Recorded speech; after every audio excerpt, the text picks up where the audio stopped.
Good afternoon, everyone, and thank you for joining me today. Very happy to see so many of you here. So I'm going to get started now. Hopefully some more people will join us as we go along. My name is Bex and I'm an Access Project Officer here at Flinders University. I'm part of the Education Pathways team, and it's my job to work with young people whilst they're at school, thinking about their pathways and their options for higher education and through their career journeys. I'm going to talk to you today for around 25 minutes. Please keep your cameras and microphones switched off if you can.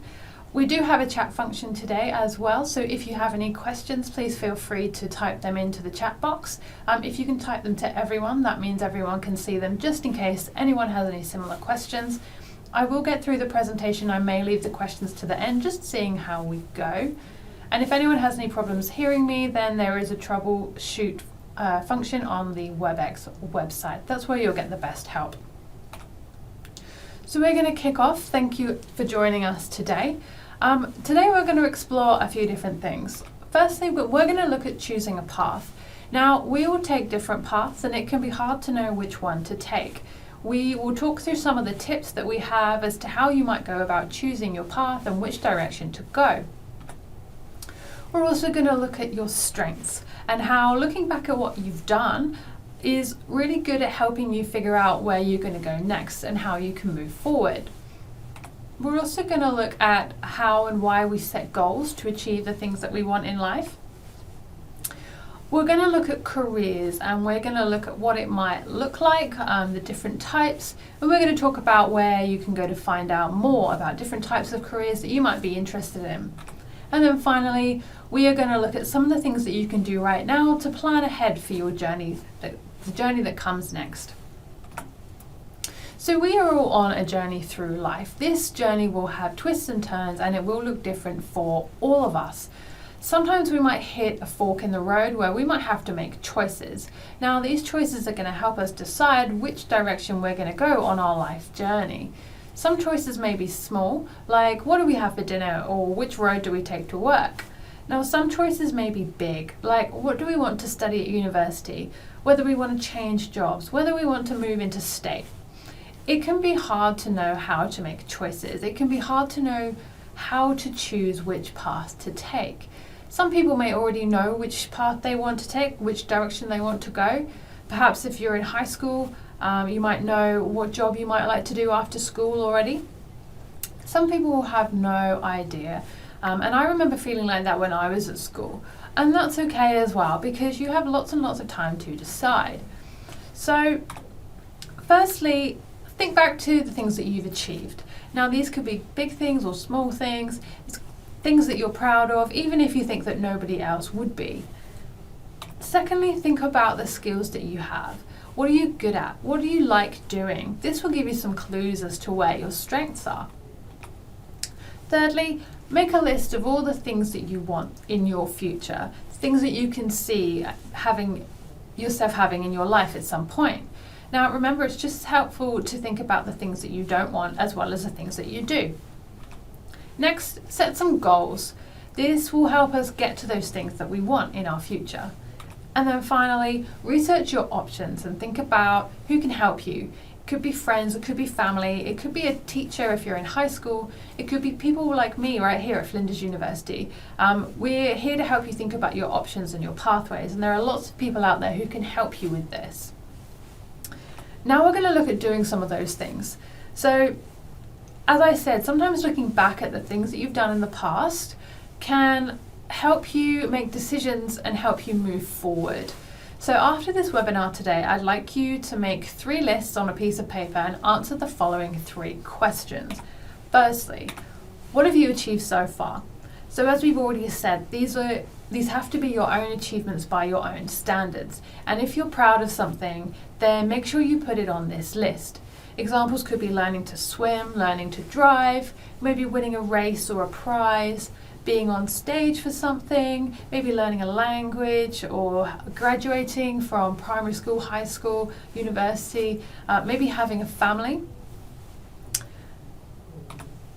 Next, I want you to put on this list the things that you're good at. What do you think you're good at?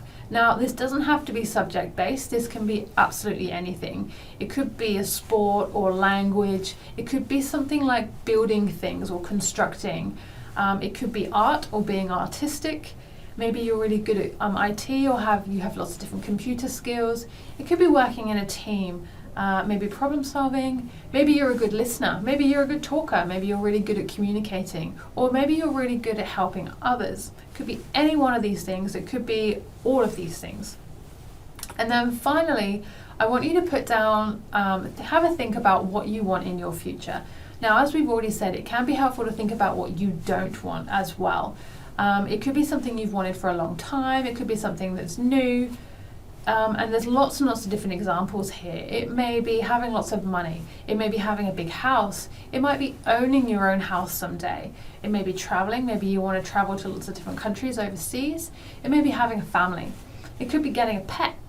Maybe it's something that you see yourself in the workforce. It might be working outside. It may be working with children or working with animals. It may be that you're in a job area that you don't enjoy so much, and maybe you're thinking about changing into an area that you do enjoy. Now, once you've made those 3 lists, hopefully it will help you see something about yourself that you didn't know before. Knowing these things about yourself can help you make decisions as to where you want to go next. And then maybe the next time you have to make a decision, think back to this list. That might give you some clues as to how to make that decision. So, I'm sure at some point you will have talked about goals, whether it's at school or at work or at home, maybe with the children. Setting goals is something we all do. It's something that can be a really useful tool in helping you get to where you want to go, helping you achieve your dreams. Now, goals help us take control of our decisions as well, and our actions, and the outcomes as well. Goals also help give us focus and direction so that we can ignore the things that don't matter to us.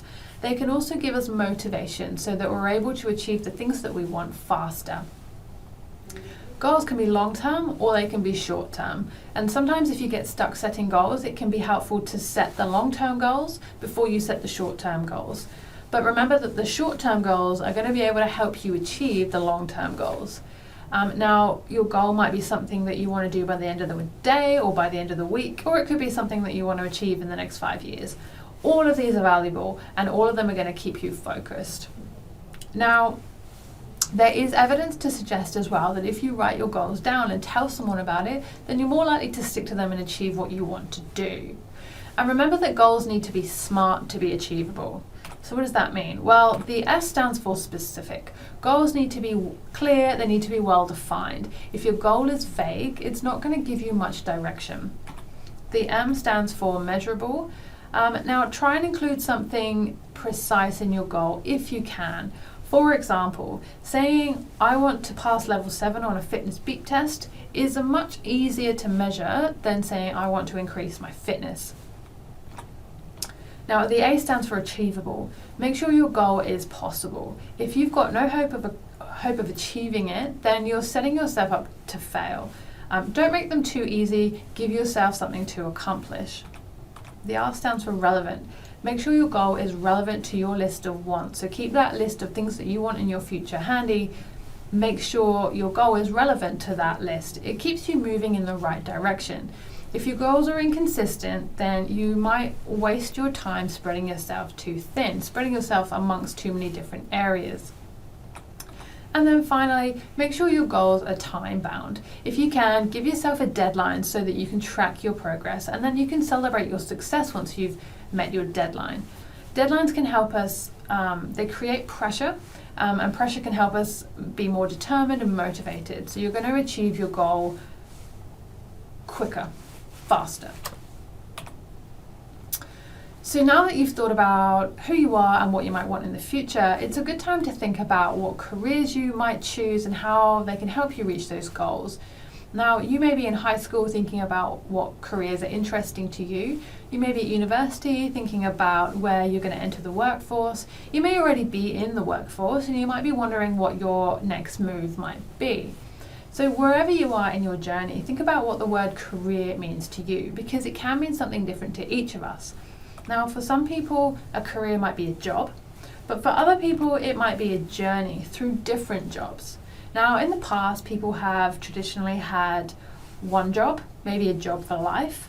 Just as an example, my dad was a fireman, and he was a fireman for 32 years. He joined at the age of 18 and he retired at the age of 50. So he had that one job for life.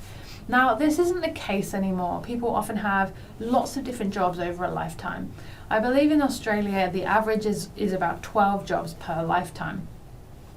Sometimes it's difficult to get a job that you want without having had experience in different areas first. This is sometimes why we refer to a career ladder. And moving between jobs can be like taking another step up that ladder. Now, we all know that to have a career, you need to have some level of education, skills, and experience. You need these things. But we also know that if you're going to have a happy and successful career, then you need to consider your wants, your values, your passions, and how they are incorporated within your job.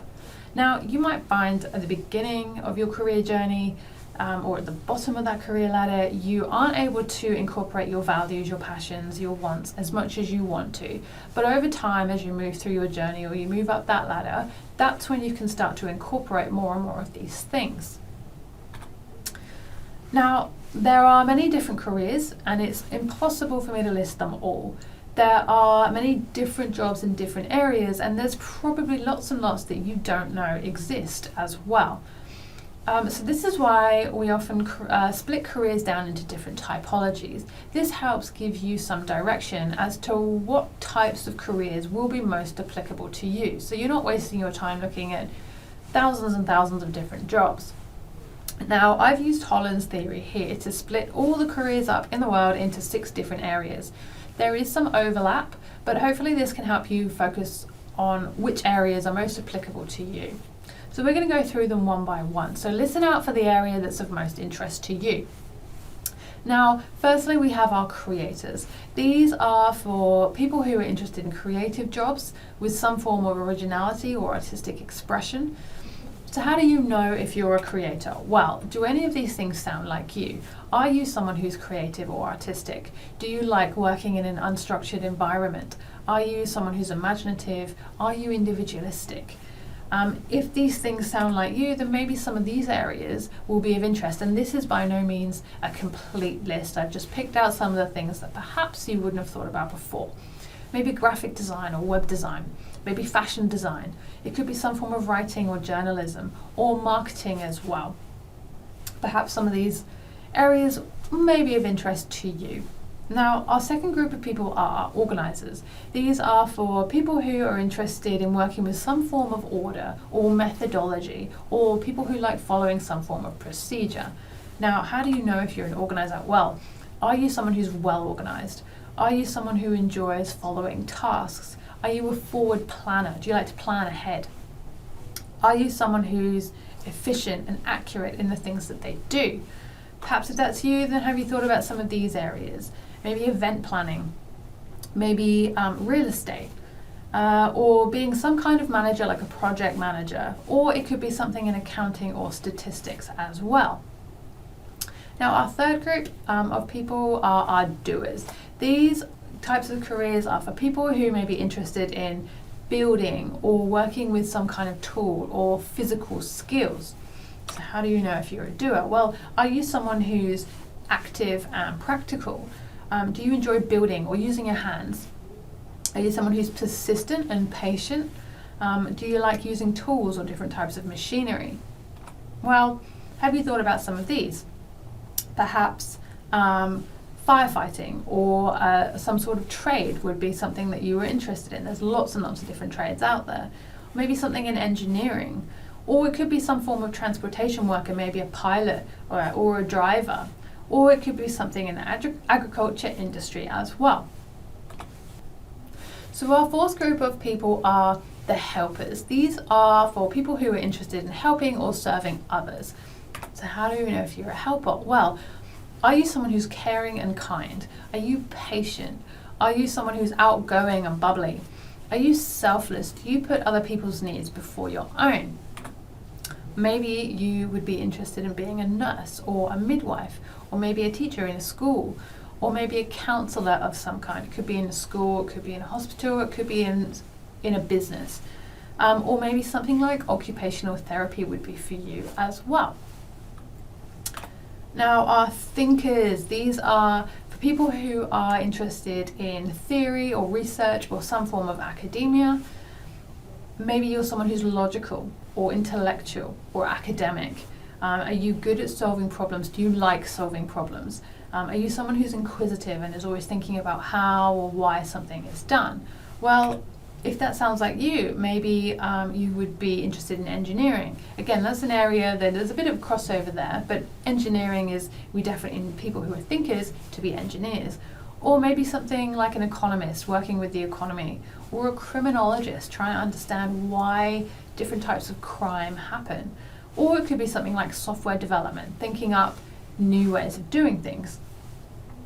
And then finally, we have our persuaders. So these are careers for people who are interested in leading or influencing people in some way. So are you someone who's confident?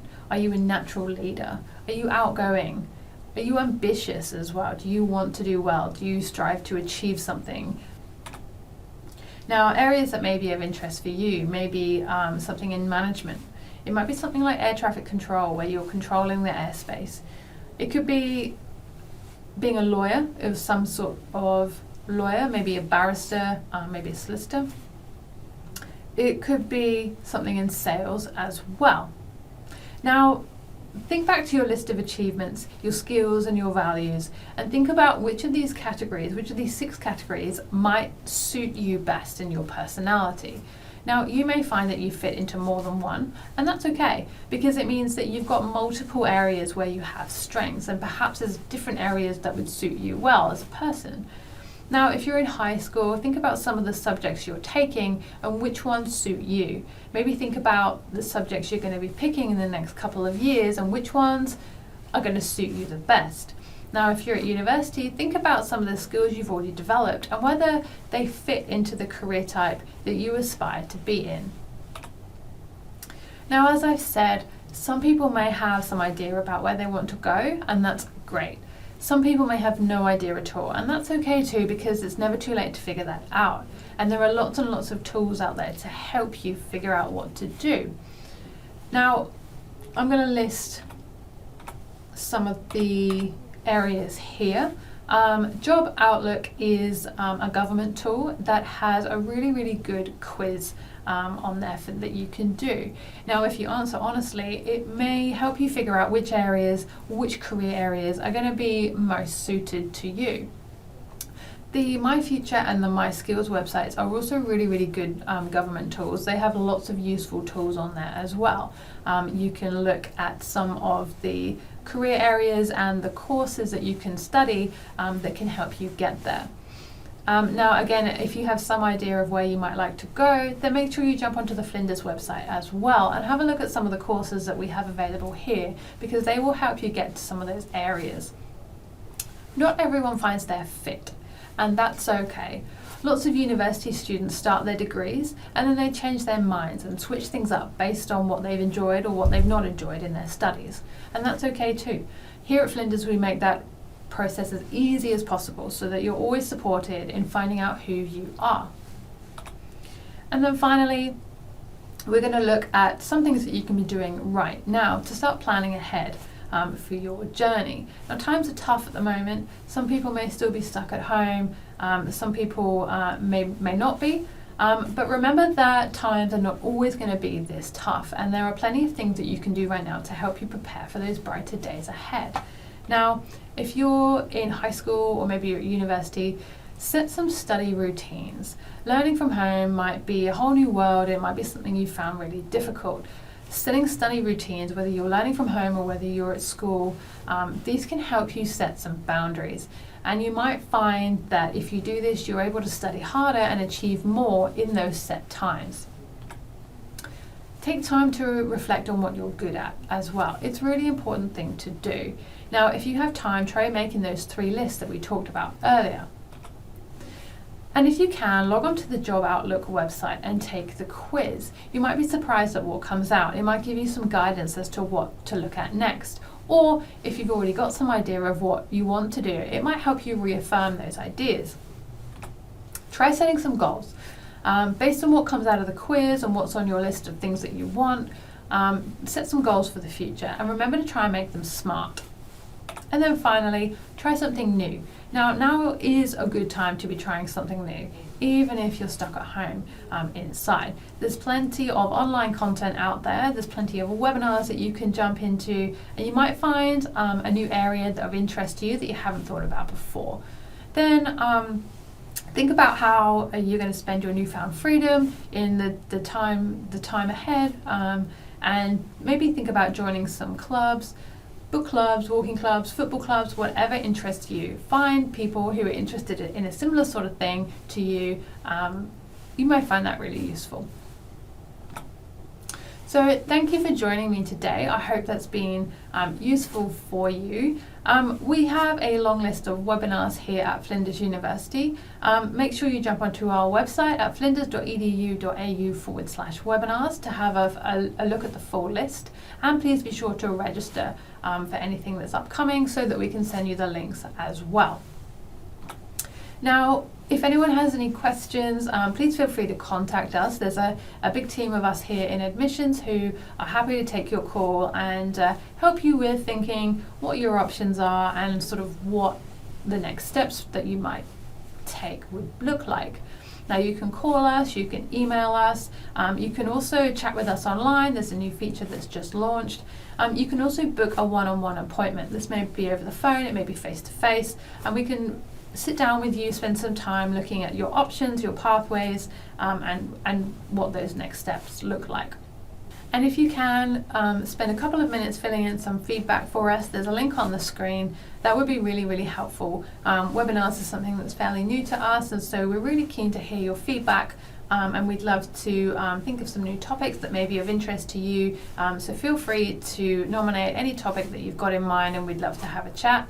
So that's all I've got time for today. Thank you so much for joining me. I hope it's been useful, and I hope to see you again at one of our future webinars. Have a great afternoon, a great weekend, and hope to see you soon.